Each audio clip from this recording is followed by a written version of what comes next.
"Mom's getting senile. We need to do something before she gives everything away to some scammer." That is what my daughter Linda said to my son-in-law Marcus, while I stood right there in my own kitchen, holding my morning coffee like I was invisible. But here is the thing about being 72 and supposedly invisible. People forget you are still listening. They forget you still have a brain. And most importantly, they forget you might have been planning ahead for decades. Before we dive in, make sure to hit that like button and subscribe for more real-life family stories. And tell me in the comments, what is the most important lesson you would want your family to remember about respecting their elders? Your stories help others going through similar situations. I should have seen it coming. The signs were all there, scattered across months, like breadcrumbs leading to a trap I was walking into blind. Linda started visiting more often, which should have been a blessing. After years of monthly phone calls and holiday appearances, suddenly, she was stopping by twice a week with casseroles I didn't ask for and opinions about everything from my medication schedule to the way I arranged my furniture. "Mom, you really shouldn't be climbing on chairs to reach those high cabinets," she would say, "moving my dishes to lower shelves without asking. And this mail is getting out of control. Let me help you organize it." At first, I thought she was finally showing the care I would hoped for since her father died 3 years ago. Harold and I had been married 47 years when his heart gave out, and the loneliness afterward felt like drowning in slow motion. So when Linda started bringing over her famous tuna casserole and staying for dinner, chatting about her job at the insurance office and Marcus's latest promotion at the bank, I welcomed every minute. I should have noticed how her eyes lingered on things. The antique china cabinet Harold's mother left us. The signed baseball collection he would treasured since childhood. The stack of financial statements I kept in the kitchen drawer. The ones she would shuffle through while offering to help me understand all these confusing papers. Marcus started coming with her after the first month. He would sit at my dining room table with his laptop, claiming he was just working while Linda and I caught up. But I could see him listening, taking mental notes. He worked at First National Bank, had for 15 years. And whenever money came up in conversation, he would suddenly become very interested in our discussion. "Mrs. Patterson, you know interest rates are changing." He would interject when Linda mentioned my savings account. "You might want to consider moving some of that money around. I could help you get better returns." I would smile and nod, the way you do when someone's offering help you don't need, but appreciate anyway. I would been managing money since before he was born. Harold and I had paid off our house in 1987, saved every penny we could, lived modestly, invested carefully. We weren't rich, but we weren't struggling either. The house was worth about $300,000 now, and we had another $200 in savings and investments. Not a fortune, but enough to make some people very interested. The conversation started shifting around my 70th birthday. Linda began asking subtle questions about my plans. Did I have a will? Was everything organized properly? Had I thought about what would happen if I got sick and couldn't make decisions for myself? "I am just worried, Mom," she would say, reaching across the table to pat my hand. "You are all alone in this big house. What if something happens? What if you fall and cannot get to the phone? What if someone takes advantage of you?" The concern seemed genuine. I told myself she was being a good daughter, thinking ahead, wanting to protect me. But there was something in her voice, something that didn't quite match the words, a eagerness hiding behind the worry. That is when Marcus started talking about power of attorney. "It is just a safety measure," he explained. One evening while Linda cleared the dinner dishes, "If you were ever in the hospital, or confused, or unable to handle your finances, Linda could step in and make sure everything's taken care of properly. It doesn't change anything day to day. It is just there if you need it." He had the paperwork with him, had brought it along, coincidentally, just in case I was interested in learning more about it. The documents were already filled out, Linda's name in neat black ink, waiting only for my signature. I didn't sign that night. I told them I wanted to think about it, maybe talk to my own lawyer first. Linda's smile tightened just slightly, and Marcus nodded too enthusiastically, like he was trying to convince himself as much as me that waiting was perfectly reasonable.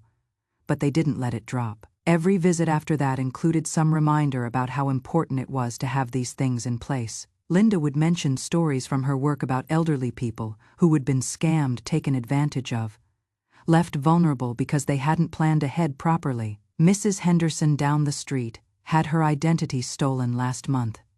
She would say thousands of dollars gone before she even knew what happened. If she would had someone monitoring her accounts, someone authorized to act on her behalf, it never would have gotten that far. The stories multiplied. Every visit brought new tales of elderly victims, financial disasters, families torn apart because the proper paperwork hadn't been in place. The message was clear. I was vulnerable, I was at risk, and the only solution was to sign those papers and let them protect me. I started paying closer attention to their visits, the way Marcus's eyes traveled around my living room, cataloging items like an appraiser, the way Linda opened my mail without asking, sorting through bank statements and investment reports with the casual familiarity of someone who believed they belonged to her. One Thursday afternoon, I walked into the kitchen to find Linda on the phone with someone. My monthly bank statement spread open on the counter in front of her. Yes, she has got about $40,000 in checking. She was saying quietly. The rest is in CDs and some mutual funds. I am not sure about the exact amounts, but I can find out. She saw me standing in the doorway and quickly ended the call, shuffling the papers back into a neat pile with a bright smile that didn't reach her eyes. Just checking to make sure everything looked right on your statement, Mom. You know how easy it is to miss charges or errors. I didn't ask who she would been talking to.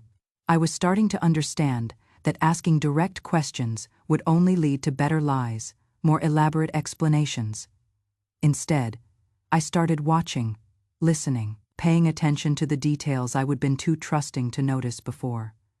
The next week, Linda came alone. She seemed nervous, fidgeting with her purse strap, glancing around like she was looking for something specific.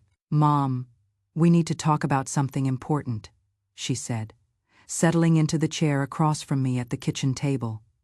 Marcus and I have been discussing your situation, and we are really concerned. She pulled out a folder, the same papers Marcus had brought weeks earlier, along with some new ones I didn't recognize. We think it is time to make some changes for your safety and peace of mind. The papers weren't just power of attorney anymore. There were bank forms, investment transfer documents, even something about adding Linda's name to the deed of my house.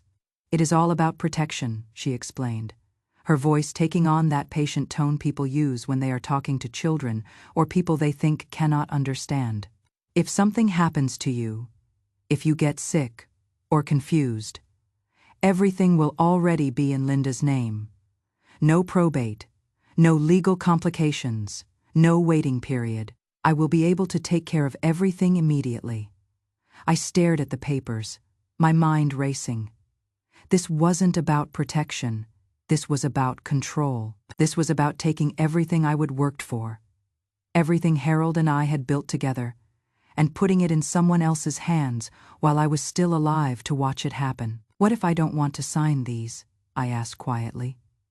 Linda's expression shifted, the mask of concerned daughter slipping just enough to show something colder underneath. Mom, you have to be realistic. You are 72 years old.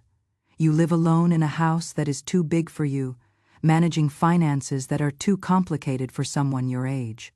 What happens when you cannot remember which bills you have paid? What happens when someone calls claiming to be from the bank, and you give them your social security number because you are confused? Her voice was rising slightly, frustration bleeding through the fake patience. What happens when you fall down these stairs and no one finds you for days? What happens when you die in this house, alone, and everything gets tied up in courts for months while lawyers decide what to do with your money? The words hung in the air between us like a threat. I realized this wasn't a discussion. This was an ultimatum wrapped in concern, a demand disguised as protection. I told her I needed time to think, to review the papers with my own attorney, to understand exactly what I would be signing. Linda's jaw tightened. There is nothing to think about, Mom. This is what responsible families do. This is what Dad would have wanted. Bringing up Harold was a low blow, and we both knew it. He would been gone 3 years, but the grief was still fresh enough to hurt when someone pressed on it intentionally. Don't tell me what Harold would have wanted, I said, my voice steadier than I felt. He would have wanted me to make my own decisions about my own life and my own money. Linda stood up abruptly, gathering the papers with sharp, angry movements. Fine, take your time, but don't blame us when something happens, and no one can help you because you were too stubborn to plan ahead. She left without saying goodbye, and I sat at my kitchen table for a long time afterward, staring at the place where those papers had been spread out like a trap. That night, I couldn't sleep. I kept thinking about Linda's words, the way she would made my age sound like a disease, my independence sound like a liability. I thought about Marcus counting my money while pretending to work at my dining room table. I thought about how they would isolated me, made me feel like my only choice was to trust them or end up as another cautionary tale about elderly people who hadn't been careful enough. But I wasn't some confused old woman who didn't understand what was happening. I would been managing money and making decisions since before Linda was born. I would raised her, supported her through college, helped her and Marcus buy their first house with a loan they would never fully repaid. I would given them thousands over the years for emergencies, vacations, repairs, and unexpected expenses, never asking for anything back except basic respect, and the assumption that I knew what I was doing with my own life. Now they wanted everything else, and they wanted me to hand it over willingly, gratefully, like it was a favor they were doing for me. The next morning, I called my lawyer. James Morrison had handled Harold's estate and helped us with various documents over the years. He was only a few years younger than me, experienced with exactly this kind of situation. Margaret, I see this more often than I would like to admit, he said. After I explained what had happened, adult children who convince themselves they are acting in their parents' best interest, when what they are really doing is positioning themselves to take control of assets they feel entitled to inherit. He looked over the papers Linda had brought, his expression growing more serious with each page. These documents would essentially give your daughter complete control over every aspect of your financial and medical life. She could sell your house, move your money, make healthcare decisions, even commit you to a care facility, all without your consent. Once you signed these, you would have no legal recourse if you disagreed with her choices. My stomach dropped. Is that legal? Completely legal. As long as you sign willingly. The problem is proving afterward whether the signature was truly voluntary or the result of pressure, manipulation, or misrepresentation. He helped me understand my options. I could create limited powers of attorney for specific situations, maintain control over my major assets, set up healthcare directives that reflected my actual wishes rather than someone else's interpretation of what was best for me. More importantly, he helped me understand what I was really dealing with. This isn't about your safety, Margaret. If it were, they would be having conversations with you about what you want, what would make you feel more secure, what kind of help you actually need. Instead, they are pressuring you to sign documents that benefit them, using fear tactics and emotional manipulation to make you feel like you don't have a choice. I left his office with a clearer understanding of what was happening and a plan for protecting myself. But I also left with a broken heart because I finally had to accept that my own daughter saw me as an obstacle to something she wanted rather than a person deserving of respect and autonomy. Linda didn't visit for 2 weeks after our confrontation. When she finally showed up, she brought Marcus and a new attitude. Mom, we have been talking, and we realize we came on a little strong before, she said, settling into the same chair where she would spread out those papers. We are just so worried about you, and sometimes worry makes people pushy. Marcus nodded sympathetically. We only want what is best for you, Mrs. Patterson. Maybe we can find a compromise. Something that gives you peace of mind, but also makes sure you are protected. They seemed calmer, more reasonable. Linda apologized for bringing up Harold the way she had, acknowledged that I had every right to take time making such important decisions. Marcus suggested we could start small, maybe just adding Linda's name to one bank account so she could monitor for suspicious activity. It was a good performance, practiced, coordinated, designed to make me feel like we were working together toward a solution that benefited everyone. But I would spend 2 weeks thinking, planning, understanding exactly what they were trying to do and why. I wasn't the same woman who had been confused and hurt by their first attempt. I was someone with clarity, legal advice, and a strategy of my own. I appreciate that you are concerned, I said carefully. And I have been thinking about what you said, about planning ahead and making sure everything's organized properly. They both leaned forward slightly, sensing opportunity. I have decided you are right about getting my affairs in order. I have been to see James Morrison, and we have updated my will and all my legal documents. Linda's eyes lit up. Oh, Mom, that is wonderful. I am so glad you took that step. Yes, I continued, watching their faces. Everything's very clear now, very specific. James helped me understand exactly what happens to my money and property, and exactly who has the authority to make decisions if I am ever unable to make them myself. Marcus was trying to look pleased, but I could see the calculation behind his expression. Did you set up the power of attorney we discussed? Linda's been so worried about what would happen if you needed help managing things. Oh, I set up very detailed instructions about who can access my accounts and under what circumstances, I said. James was very thorough. He wanted to make sure no one could take advantage of me. You know, apparently, financial abuse of elderly people is more common than I realized, even within families. The room went very quiet. Linda's smile was starting to look forced. What exactly did you decide? She asked. Well, I have arranged for everything to go to charity when I die, I said casually, as if I were discussing the weather, the American Heart Association, since that is what took Harold, the local food bank because I have volunteered there for years, the literacy program at the library because education was always important to your father. And me, Linda went pale. Marcus looked like he would been slapped. Charity. Linda's voice was barely above a whisper. Oh yes. James explained that it is much cleaner that way. No family disputes, no hurt feelings, no one fighting over who gets what. Everything goes to people who truly need it, and no one has to worry about whether they are entitled to anything. I stood up and walked to the kitchen counter, pulling out a folder I would prepared. And I have arranged for professional management of all my financial and medical decisions. A bank trust department will handle my investments, and I have designated a patient advocate service to make healthcare choices if I am ever unable to make them myself. No family members have access to any of my accounts or authority to make any decisions on my behalf. I turned back to face them, smiling pleasantly. James said this was the best way to make sure no one could manipulate or pressure me into doing anything I don't want to do. Isn't that thoughtful? Linda was staring at me like I would grown a second head. Marcus was running calculations in his mind, trying to figure out if there was an angle he would missed.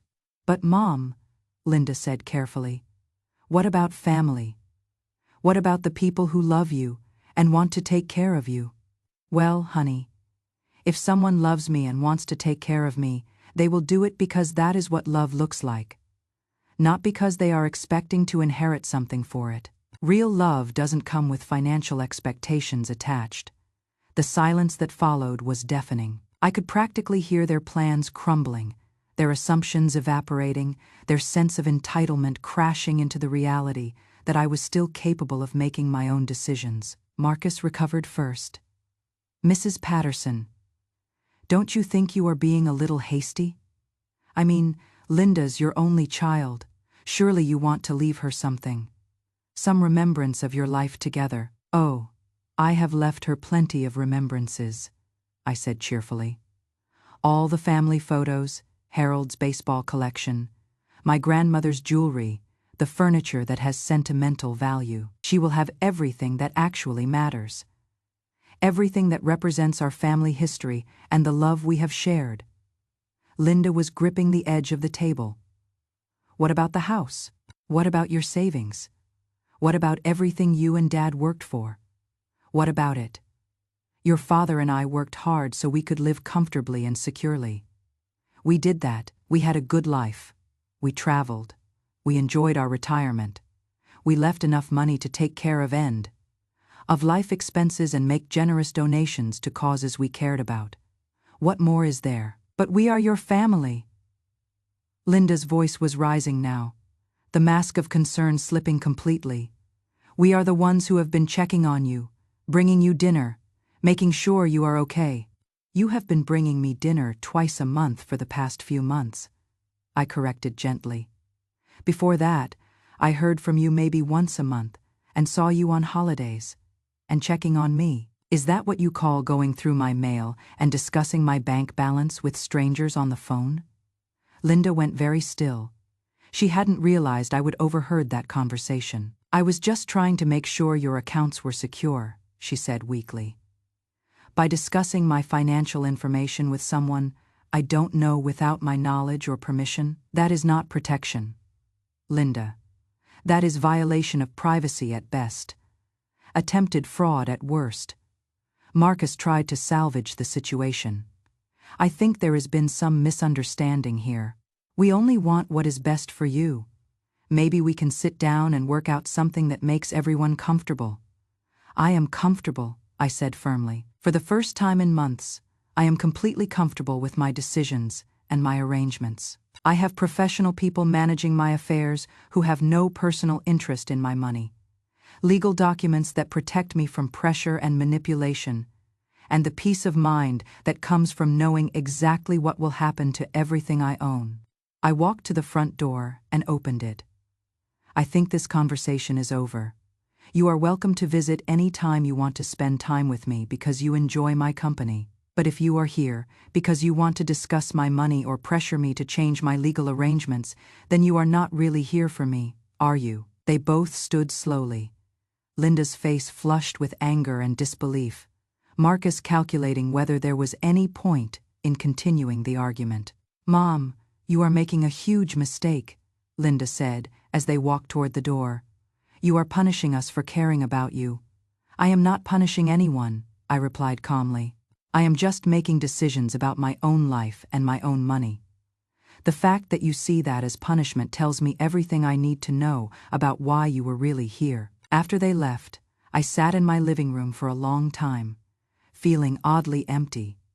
Not regretful, exactly, but sad. Sad that it had come to this. Sad that my own daughter had seen me as a means to an end, rather than a person worthy of respect. Sad that I would have to choose between my autonomy and my relationship with the only family I had left. But I wasn't wrong. I knew that much for certain.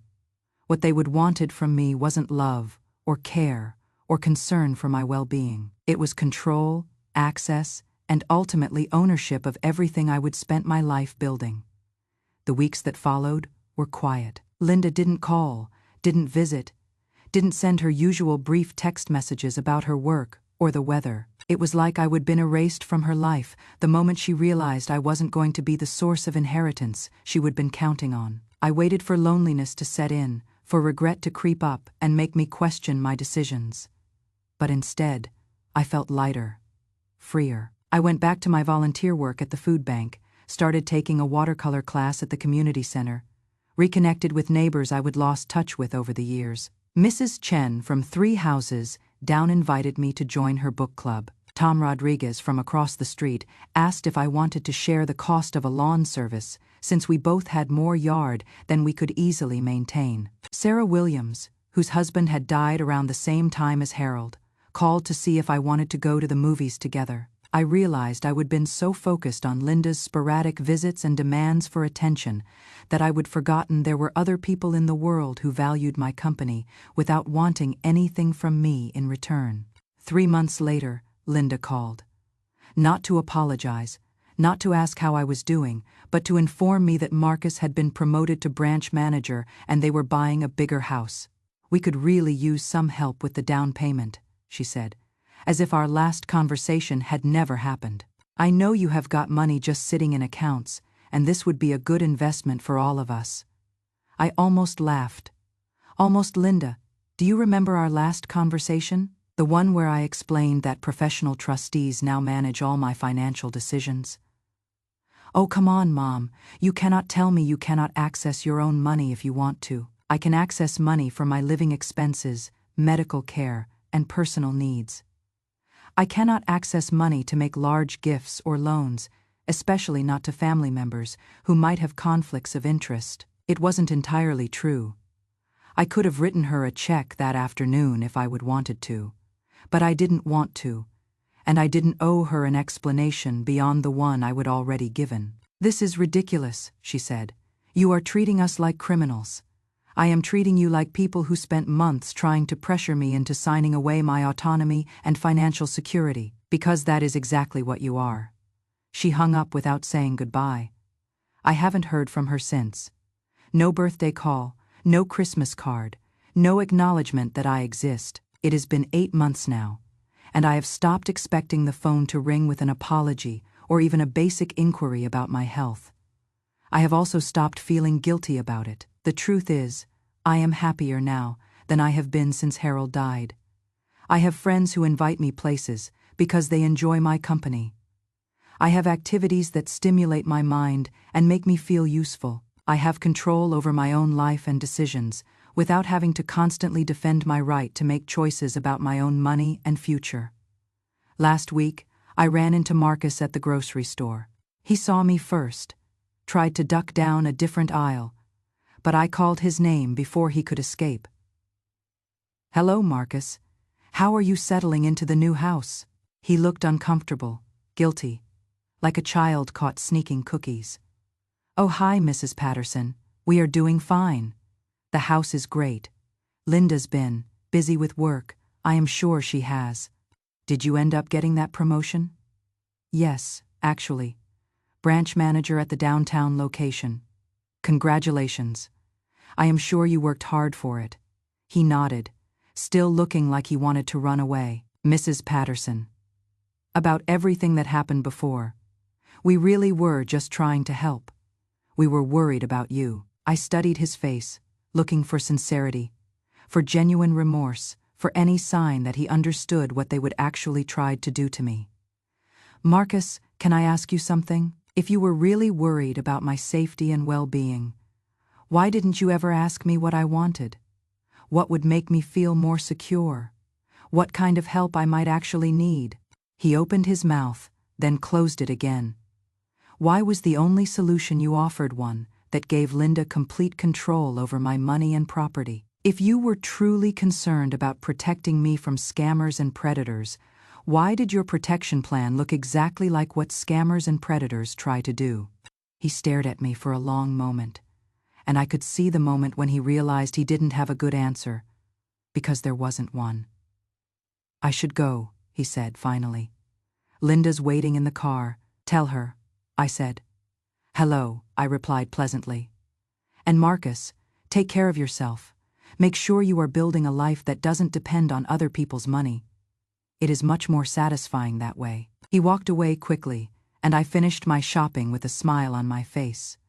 That evening, I called James Morrison to make one small change to my will. I would decided to leave Linda something after all. Not money, not property, not anything of significant financial value, but something important, nonetheless. A letter. A detailed explanation of exactly what she and Marcus had tried to do, why it was wrong, and how it had affected our relationship. An explanation of the choices I would made, and why I would made them. A final attempt to help her understand that love and respect cannot be purchased with inheritance expectations, and that the way you treat people while they are alive matters more than what they leave you when they die. James thought it was a good idea. Sometimes people need to see their actions spelled out clearly before they can understand the impact they have had, he said. Even if she doesn't appreciate it immediately, she may understand it eventually. I hope so. Despite everything, I still love my daughter. I love the little girl who used to help me bake cookies and the teenager who called me from college just to hear my voice. I love the young mother who brought her babies to visit every Sunday and the woman who cried on my shoulder when her marriage went through a rough patch 15 years ago. But I don't love the person who saw my age as a weakness to exploit, my trust as a resource to be manipulated, my independence as an obstacle to overcome. That person is a stranger to me, someone I had to protect myself from rather than someone I could rely on for genuine care and support. I have learned something important in these past months. Getting older doesn't mean getting weaker, and needing help doesn't mean surrendering control. There is a difference between accepting assistance and signing away your autonomy. There is a difference between planning for the future and letting other people decide what that future should look like. Most importantly, I have learned that respect isn't something you inherit automatically by being someone's child. It is something you earn by treating people with dignity, honesty, and genuine care. And when you lose that respect through your own actions, you don't get to demand it back by claiming family loyalty or emotional manipulation. I am 72 years old, and I am still capable of making my own decisions about my own life. I am still capable of recognizing manipulation when I see it, of protecting myself from people who would take advantage of me, of choosing who I want in my life, and on what terms. Linda and Marcus thought my age made me vulnerable, made me an easy target for their plans. They were wrong. My age gave me wisdom, experience, and the perspective to see exactly what they were doing. My years of managing money, making decisions, and navigating relationships gave me the tools I needed to protect myself from their scheme. They gambled that I would be too afraid, too confused, or too desperate for family connection to stand up for myself. They lost that gamble, and they lost it completely. Now I wake up every morning in my own house, make my own breakfast, and plan my own day without having to worry about who is trying to manipulate me or what hidden agenda might be behind every conversation. I go to sleep every night knowing that my money, my property, and my future are secure from people who would exploit my trust for their own benefit. That is not senility, that is wisdom, and it is exactly what Harold would have wanted for me. So Linda was right about one thing. I did give everything away to charity, just not the way she meant it. I gave away my fear, my guilt, my willingness to accept disrespect in exchange for the illusion of family care. I gave away my role as a victim and embraced my identity as a survivor. And in return, I received something far more valuable than anything she was trying to take from me. I received my freedom, my dignity, and the peace of mind that comes from knowing I can trust my own judgment about who deserves a place in my life. They said I was getting senile, that I needed them to make decisions for me, that I was too old and confused to manage my own affairs. Turns out, I was sharp enough to see through their lies, strong enough to stand up for myself, and smart enough to outmaneuver their entire scheme. Not bad for a confused old lady, wouldn't you say? What do you think? Have you ever had to deal with family members who confused love with control, or who tried to take advantage of your trust? Share your experiences in the comments below. Sometimes knowing we are not alone in these situations makes all the difference. And don't forget to subscribe for more real-life stories about standing up for yourself, no matter what your age.